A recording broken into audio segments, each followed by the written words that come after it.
Good morning. The topic is bridging the gap in PPG control with insulin. The speaker is Kalyan Kumar, Gangopadhyay. He is a consultant in endocrinology, CK Birla Hospital, PLS Hospitals, Calcutta. Over to you, sir, for the talk. Thank you, Chairperson, sir. So, I'm going to concentrate on one particular, the new insulin which has come up. This is the disclaimer. So I think the postprandial state, I think most of us are in the postprandial state right now after having a good breakfast from Jyoti. So the glucose level begins to rise and begins to peak. Now most of the data is from the Caucasian population. Everybody wants to know what is the Indian data. The glucose concentrations begin to return around 3 to 4 hours. But the carbohydrate absorption may continue for a few more hours. Now, we know there is indirect data that the PP sugars are detrimental. I cannot say with strong belief that there is a direct, good quality data showing clearly that PP is more dangerous than fasting or HbA1c. There's no direct data, it's indirect data which strongly suggests it. So here you see, there's one study of about 500 plus patients. They were followed up for 14 years and they suggested that the PP sugar was a stronger predictor of cardiovascular events. Then you have got data of 1 hour PPG, which suggests that it might be a bit more dangerous than 2 hour PPG. Now, you see, there is some, again, data to suggest that the 1 hour spike, it is the spike. Doesn't matter when the spike is, at 30-minute spike, 60-minute, 90-minute, 100-minute, the spike which is associated with all these problems, endothelial dysfunction, arterial stiffness, LV mass, all of this is there. So there is data to suggest it. Just like there is data that high triglyceride associated with poor outcome. But there is no data to suggest that lowering the triglyceride will improve it. So similarly, there is data to suggest it. But we don't have any data to suggest bringing down 1 hour or bringing down 2 hours directly affects the CVO. But if you see here, this slide shows the Indian studies, and this is the Caucasian studies. And I've put the HbA1c in the middle. And this is the fasting and PP, fasting and PP. So you will see for the HbA1c here, there is not much in way of difference between Indians and Caucasian. But if I raise the HbA1c, I make it higher, go up to 9.8. What happens? Look at the PP levels of the Caucasian and look at the PP levels of the Indians. You can see here clearly, we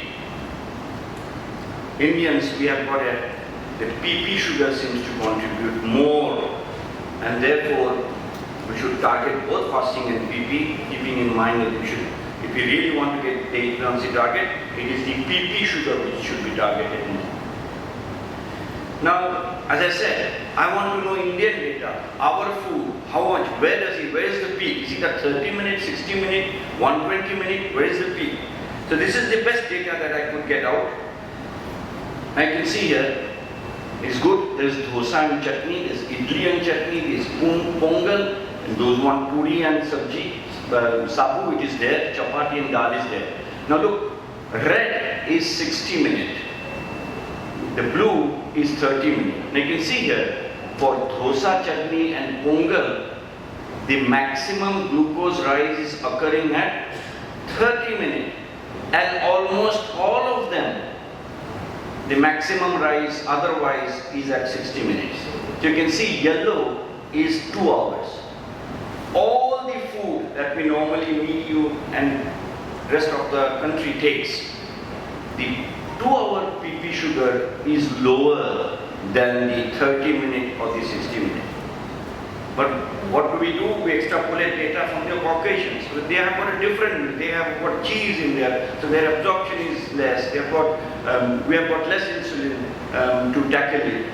So their data we're extrapolating. So we should try and address this issue. Now, so injection meal intervals, that is a common problem. You and me, we know it very well. This is one study which suggested that patients would rather take it after the meal. So many times it happens, the doctor, what to do if I'm going for a party? When do I inject the insulin? So I come to Jyoti Dev's conference, so when do I inject insulin? He's given a big meal to take. So should I take with the meal, after the meal? The patients seem to favor after the meal. So what are the expectations from a new prandial insulin? That it should mimic the normal human physiology. Although I am going to present data on ultra rapid acting Lispro, which is known as Lumjave, but I will tell you that none of the insulin so far exactly mimics the normal human insulin. None of them so far. But we're trying our best to go as close to it as possible. So we want to know closest to physiological glucose burden, increase patient's time in range, and also convenience that I can take it up to 20 minutes after meal, yet I will not lose my glycemic control. That flexibility I should have. So therefore, what's new about Lumjave, which is the ultra-rapid acting insulin? So what they have done is, this is through trials. You know, there have been several trials to get the insulin up quickly, including intradermal insulin, which can get it up quickly, but it's very painful. So this is after many permutation combinations that these have arrived. So here, there is a small mixture of citrate and treprostinil, okay? The citrate increases the local vascular permeability, and this causes local vasodilatation. And that pushes the insulin quicker into the blood, okay? So that's the innovation. Now, I want to know, but there are other insulins available. We have got Humalog, Novorapid, we have got 5-ASP as well. Have you compared with it? Which one works quicker? So, if you want to compare insulins, the best subjects are type 1 diabetes. Because in type 2, there are a lot of confounding factors. They may have their own intrinsic insulin secretion, some may have more, some may have less. In type 1, you know, there is no insulin secretion. So you need to do the studies in type 1 really to know about any basal or bolus insulin. So this study was done in type 1 diabetes patients. Again, they took care. It's a very nice study by Tim Heiss. He's a well-known figure in insulin PKPD. So type 1 diabetes patients, they got their blood sugar down to normal level, same level for everybody, but to go to infusion, and they stopped it, gave the insulin, now they gave a test meal. So what happened? Which is quicker? So if you see here, this is the insulin concentration, okay, here. Now this is the Lumjave, or ultra-rapid acting Lispro. So you can see here, this is 5-ASP, blue, Humalog is grey, and Novorapid is green. And you can see the fast-acting Lispro, Lumjave, it peaks, this is time, so it peaks, this is 30 minutes. You can see it peaks much quicker than the rest. Nearly about 6 minutes faster than 5-ASP, 12 minutes faster than Humalog, and close to 14 minutes faster than Novorapid. We want it to rise quickly, just like normal. But have you done studies to suggest how far away or how close to normal human insulin secretion? So there they compare, this is the postprandial glucose profile. So higher it is, that means very high sugar levels. So we want it lower, we want it here. We don't want it to go very high.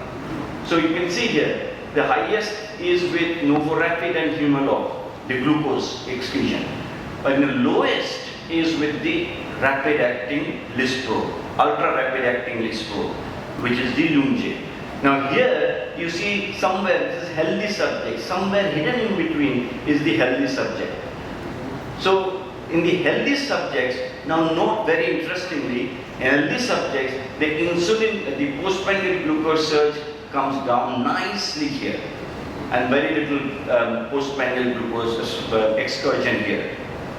None of the insulin, none of them mimics exactly here. But at least the Lumje, it meets, it's closest to the human insulin for the first 2 hours. After that, it is still up, and human insulin is quite down, that is the glucose excursion. So here you see, and in this study also they found out that numerically, not statistically, there was less hypoglycemia with the Lumje. Now, where does the hypoglycemia occur when you give bolus insulins? It is usually 3 to 4 hours after the meal. You will hardly hear anybody that have taken the insulin and within 1 hour I get hypoglycemia. That is unusual. I'm not saying it doesn't occur. That is unusual. This usually occurs when you have not taken proper meal. But otherwise, the hypoglycemia would occur 3 to 4 hours after the meal. And here you can see the glucose excursion. So the fast-acting Lispro, it really peaks, and then after 3 to 4 hours, it begins to come down. If I go to the previous slide, you will see the insulin level begins to come down here, and it will go down further while these will stay up. So that's the advantage. You might say the disadvantage might be before the next minimum blood sugars might be a little bit up, maybe, but at least you are preventing the hypoglycemia. So it showed the fastest insulin absorption, significantly greater insulin exposure, and reduced late insulin exposure. So it's shorter duration of action. So it had a numerically greater glucose lowering effect in the first 2 hours as compared to all the other available insulins. Now, I was hoping they should have compared with Apidra as well. Why that was not done, I don't know. I would have been a happier man if they compared with Apidra as well. So what about type 2 diabetes patients? So patients part of basal bolus regime, they gave this. HbA1c was same as compared to Lispro. Again, with Humalog, you can see here, at 1 hour, there was about 12 milligrams less postprandial surge. At 2 hours, there was 17 milligrams less postprandial surge. But after, you see here, then it will go down like this will stay up. So overall, the glucose level will be the same. That's why HbA1c is same. HbA1c is same because overall glucose reduction is the same. But the initial reduction is more with this. So the hypoglycemia rates I was expecting would be lower, but no, it was almost similar. Now, how about I said post-meal? So based on this study, Lumje got the license to use the insulin 20 minutes after meal. So in this study, again with type 1 diabetes patients, they gave mealtime Humalog, mealtime Lumje, and post-meal, that is 20 minutes after. Now you can see here, if you give 20 minutes, this is the postprandial excursion. If you give 20 minutes after, at 1 hour, the blood sugar is the highest as compared to mealtime and Lispro, both at mealtime. That is expected because you have given it here, not here. So it is higher. But then quickly, it reaches the level of the Lispro, Humalog at 2 hours. But you see the mealtime Lumje or the ultra-rapid, it is quite low. The postprandial excursion is quite low. So all in all, if somebody asks me what is the best time, I will still say meal time. Meal just 2 minutes before meal, I will still say that. But there are exceptional circumstances where you have to give after meal. There you have got data up to 20 minutes after meal, it can be given. But best meal time, no matter what the data suggests. So the hypoglycemia rates were similar, whether you give at meal time or post-meal.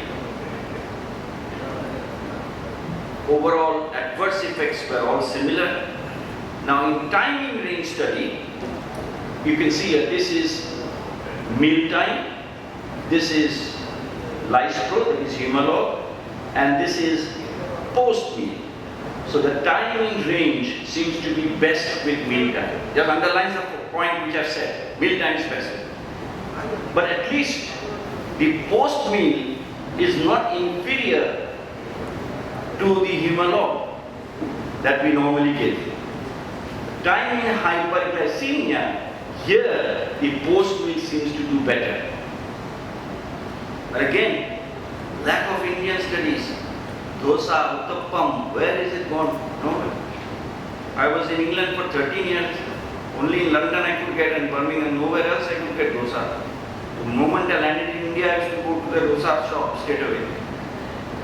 So, now it shows 10 minutes faster action, duration of action was shorter, and it matches the early physiological control in healthy subjects. I will not say it exactly matches, but it is closest to human insulin so far.